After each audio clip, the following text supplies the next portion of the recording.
Hello everybody. I just finished filming a video about book talk, if you want to check that out. I don't know if it's going to be before or after this video, but this video is going to be my review on Throne of Glass by Sarah J. Maas. Oh, random side note, my friend was getting rid of a bunch of books yesterday and she gave me the entire Cruel Prince series. Oh, there's a thing on here by Leigh Bardugo. I love her. And I didn't know this, but all of them have like special things on the inside cover. Excuse me, what? Have any of you read this? Please tell me if you like it or not, because I have been seeing it everywhere and I've been really curious, and I think I want to read it. Let me know if it's good. But yeah, this video is on Throne of Glass. I have gotten, I take these off when I read it, when I read the books, but I do have the second one. I didn't realize this until yesterday, but it looks like that on one side and then she's in a dress on the other side. Like, excuse me? Excuse me, what? I did not notice that until yesterday when I picked up the book and looked at the back. I was like, oh, that's cool. Does she have a dress in the front? And I was like, no, she doesn't. What? So I don't think this video is going to be super long, like all my other videos that are like 45 minutes long. But I did want to talk about it. So I will say, by the way, should I start putting my ratings like in my thumbnails or in my titles of my videos? I was thinking about that. I was like, should I actually put my rating so people know like what I thought of it kind of beforehand? I don't know, let me know. But yeah, like how I start all of my book reviews, I did give this book I actually gave it a 7 out of 10. That is the lowest rating I've given all of the books that I've read so far this year. However, I did not think it was a bad book. It wasn't a bad book in the slightest. So I think when I finish these books, I'm gonna make another video talking about my thoughts on this series and the ACOTAR series, because I think that would be fun, because so far, or after reading this first book, I am almost glad that I read the other ones first so that I could know Sarah J. Maas's potential. Because after reading this book, while I did not think it was a bad book, and while I was not bored while reading it, I did not get invested. And I've talked about this in other videos before, where for me, there's a difference between being entertained and invested. The vast majority of the books that I read, if not all of them, are very entertaining. I do not feel like I'm being bored. Obviously, reading is not a job. So if I am very bored and I don't want to read a book, I'm not going to read it. I'm not going to finish it. So for me to actually finish a book, it means that I was entertained and intrigued enough by the story to actually get to the end to see what happens to the main characters. If you hear something in the background, by the way, that is a fan. It was kind of hot today and I'm not excited about it. Yeah, what was I saying? This book, I did not really get invested. I could see myself getting there, which is why I'm going to keep reading, and which is why I bought the second book already. But I did have a few thoughts about this book, and it might be I don't really want to say because it was a young adult book, because there are so many young adult books that have really good plots and really good depth to their characters. So I think what I'm gonna do, like I do in all of my videos, I'm gonna go through a few notes that I took while reading, and then I'm gonna get into my overall thoughts of the book after I do that. So on page 1, I did really like the hook. I thought it was a really good hook. It was really interesting. So after a year of slavery in the salt mines of Endovier, Selena Sardothian was accustomed to being escorted everywhere in shackles and at sword point. So it's like, whoa, who is this chick? Why is she in prison? Like, what's happening? And so overall, I feel like this book, I know that people, based on other people's reviews and based off of one of my good friends' reviews, this story really picks up on the third book, apparently. So I am very willing to read this book and read the next one to really get to the good chunk of material. I really like, so that'll only be 2 books. There's what, like 5 or 6 books after the second one to read in the series. So I have no problem with getting through a couple books to really get into a good story, because I think it's worth it. I would be more than happy to get through a little bit of slowness in order to get like to 4 or 5 other really good books. So that's not a problem with me. So there were a couple of quotes that I thought were really funny and I just really liked. One of them was on page 55, and it was over a million books. This is when she first goes to the library, and she's like, her heart leapt and danced and she cracked a smile. I died before I even got through half of that. She was really excited about the library. I thought that was cute, and I was like, me, And then on page 75, she has another quote here that says, she glared, "I hate women like that. They're so desperate for the attention of men that they'd willingly betray and harm members of their own sex. And we claim men cannot think with their brains. At least men are direct about it." And I was like, girl, preach. That is true. I will say also that that one girl's character, God, I forgot her name already. Caltane, started with a K. I don't remember. The girl, the one that poisoned her. I don't think her character was supposed to be anything else but like a plot point in order to poison Selena at the that's how you pronounce her name, right? I literally looked it up and that's how it said you were supposed to pronounce it. Pretty sure. But yeah, her character was basically only there to poison her at the end. And so only a few, so in the other series, it's very about the fairies, right? And you know, with Rhysand and Cassian and my heart. But I knew that fairies are supposed to be in these books. They're mentioned like twice in this book. Everybody's human. But I know it's coming, which is why I actually have high expectations now for the rest of the series, because I'm going to put in 2 books of work in order to get to that, so it better be good. But yeah, so magic was definitely discussed a bit in this book, and it kind of set the tone that it's going to be talked about a lot more, and it's going to be a bigger part of the story later on, which is totally fine with me. However, I do wish that there was a little bit more world building in this book. I understand that there's like 8 books in this series, but I do personally, I really like world building, and I personally very much enjoy info dumping either. I really like that because I'm just like, yes, give me all the information about this world, just let me know what I'm escaping into with these pages. On page 209 there was a part where she was talking about a book called The Walking Dead, and I was like, The Walking Dead, that's funny. The Walking Dead was my favorite show. Actually, like when everybody asked me what's your favorite show, I literally would say The Walking Dead until one character died. And I'm sure it's not the character that you think it is. Or maybe you do, because you also feel the same way. Tell me what you think down in the comments.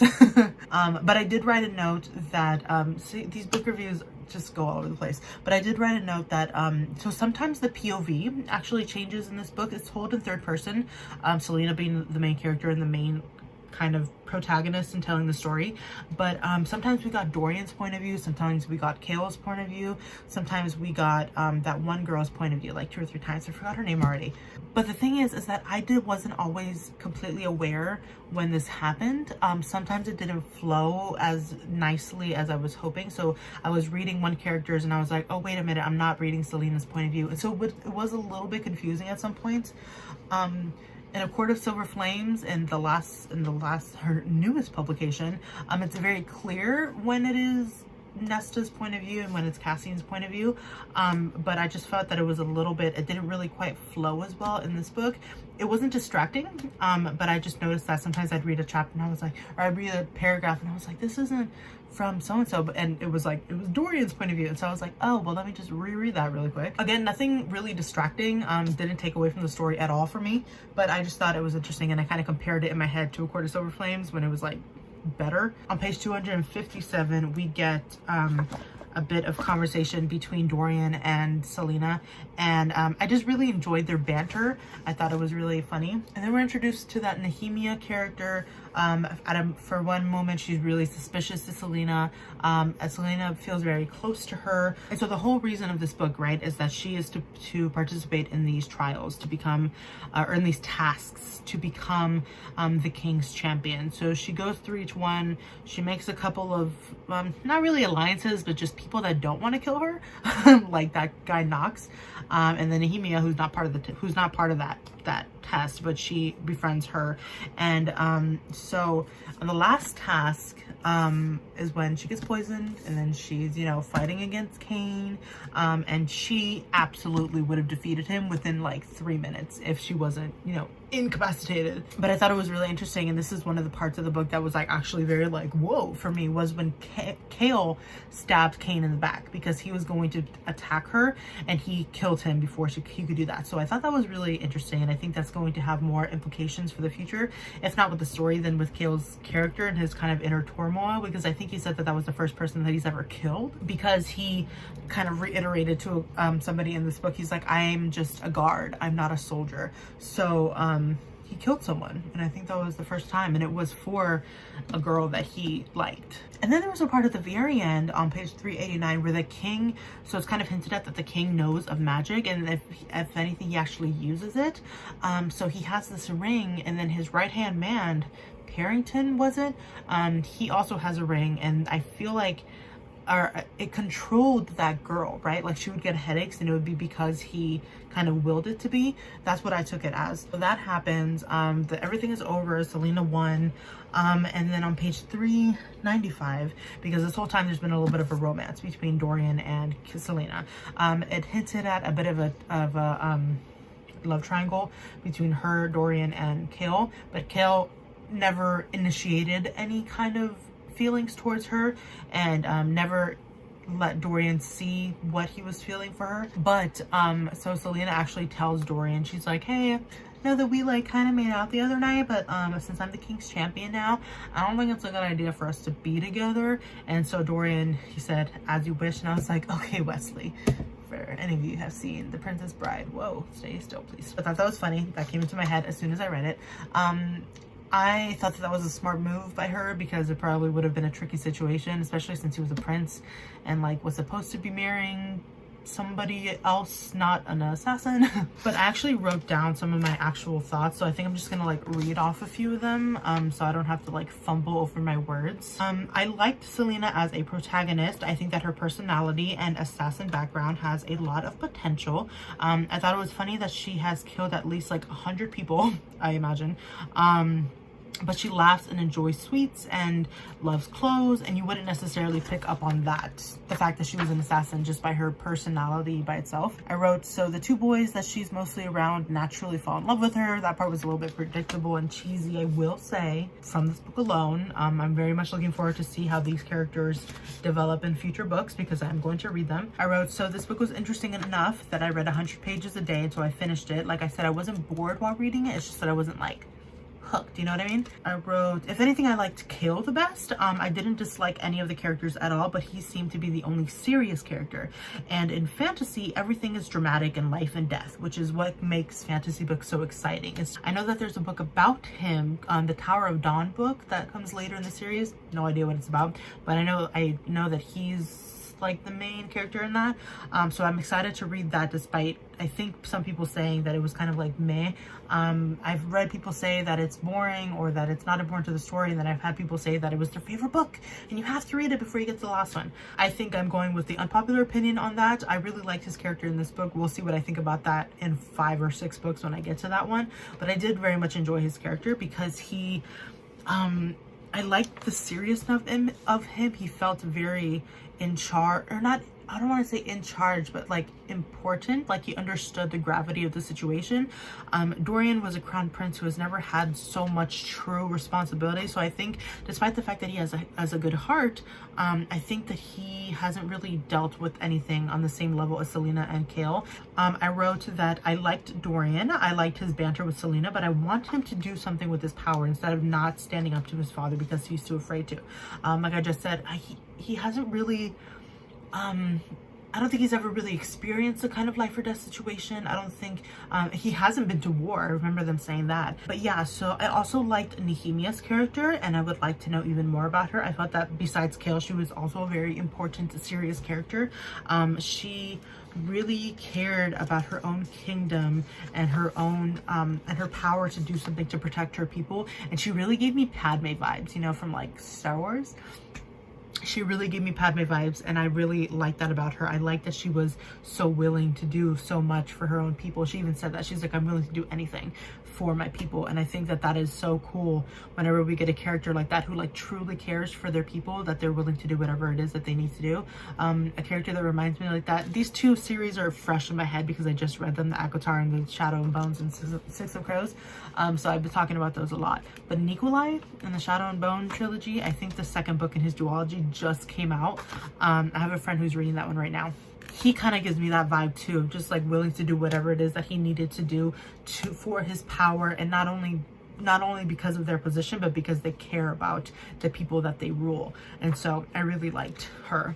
The last thing I wrote was, for future books, I would love to see more backstory and trauma for Selena, because I can't imagine she's 100% okay. She survived a death camp for a year, so I almost feel like her funny personality is a wall. I hope that she is not broken on the inside, so I'm hoping that that personality is true.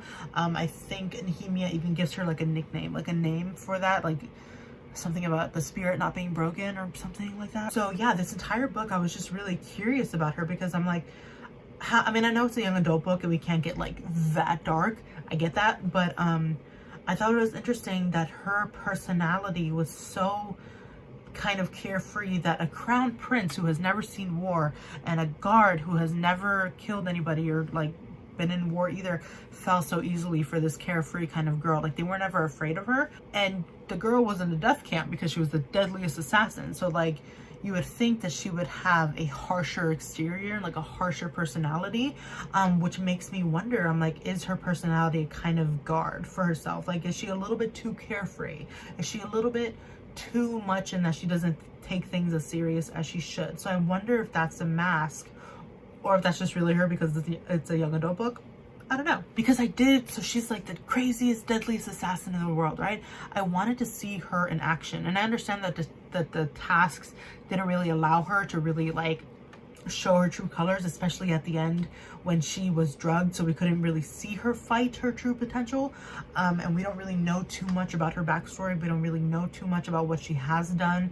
We do know that when she was 8 years old, she woke up between her parents and they were like, she was in their blood, but that's all we know about that in this book. So I'm really wanting more backstory on her. Oh, and if anybody can give me some advice on if I should read that Assassin's Blade book sooner than later, because I know that is a prequel, and if any of my questions will be answered in that book. I think it was published by the time the third book came around, but let me know if I should like read that now or before the third book or something like that, or if I should read it like as soon as possible or in publication order. I don't know, let me know. Quick side note, I did think that she killed that creature that Kane was summoning kind of quickly. We got a very short scene of her using her abilities in order to kill that thing. And so that was kind of the only glimpse that we saw of her fighting something that was not in the task. And I did think it was a little bit quick. And I also didn't find the fact that Kane was the guy summoning everything that shocking. Like, it was definitely like a surprise, but I wasn't shocked that there wasn't like more to the story. And I get a feeling that there's going to be more to the story in the future books, and that it's going to lead to something bigger. But that's just really what I'm hoping for. I want it to lead to something bigger, and I want it to lead to like a really crazy life and death, world-ending situation. Like, that's why I read fantasy. That's why I read these books, so that I could like get into those kinds of stories. And I was kind of waiting for that, and I wasn't disappointed, because I did understand that she was in this place that she did not know, and she was not to do anything wrong, and she was in these tasks, so she couldn't really venture out to make any mischief, which I totally understand. But I would just like to see her like in her own element without any strings attached, which I understand all the strings are attached now because she is the King's champion, so she's not going to be allowed to do whatever she wants.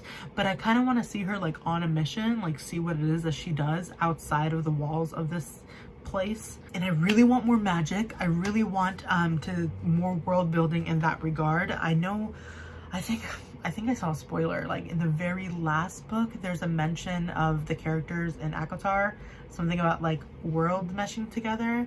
And so I think I'm like, that is the one thing that I'm like holding on to. I'm like, I want to get to the last book to see what happens, because I think Sarah J. Maas was kind of like hinting at the fact that there might be like some kind of something, but I don't know. I honestly do not know anything about the series. I know that there's like a male fairy character that's Roland or Rowan, or are those two separate dudes? I don't know. Don't tell me. And again, I also understand that this is a young adult series, so it's not going to be quite at the spice level as her other new adult series, which is fine with me. I don't really mind. But I would like, I'm so curious to see what that's all about, because I know everybody talks about that. And it also makes me wonder if like any of you watching this like have already read all the books and already know what it is that I'm talking about, and I'm just sitting here like completely unaware, because I know there's a character named Aelin. I don't know if it's her or not. I don't know what that means in the slightest. My friend tells me, yeah, Alien was my favorite character. I loved her. I'm like, who is that? Because it's funny, because it reminds me also of when I was reading the Shadow and Bone trilogy. I was waiting for like a Kaz character to come up, and I was like, this dude is not in these books. What were people talking about? It was in the next books. It was in the next ones. But yeah, I think this video is a little bit shorter than the rest of my books. This was a good start to the series. I very much look forward to finishing the second one so that I could get into the third one, which is apparently where all the really good stuff happens. I'm very entertained and intrigued by these characters, so I really hope that because I go into fantasy books hoping to get my heart destroyed. I'm like hoping to get so invested in these characters that if anything bad happens to them that I'd like cry. Like that's what I want when reading these books, and that's what people have said that happens when they read these books, which is why I'm very excited to give them a chance and to keep reading. I haven't started Crown of Midnight yet, but I will be doing that tonight. So I will have another book review for that up in about a week, less than a week. It took me 4 days to finish this one, and that one has the same amount of pages, so I'll probably finish it around the same time. But yeah, I think that's all I had to say about that one. Again, gave it 7 out of 10. Should I put that rating in my title or my thumbnail? I don't know if I want to start doing that. Let me know if you think that would be helpful. But yeah, leave any comments that you have down below. I would love to have a conversation with any of you guys. But yeah, thank you all so much for watching, and I will see you in my next video, which I think might have to do with a Six of Crows theory thing, maybe. I don't know. But yeah, have a good night or evening or afternoon. I don't know. Bye bye.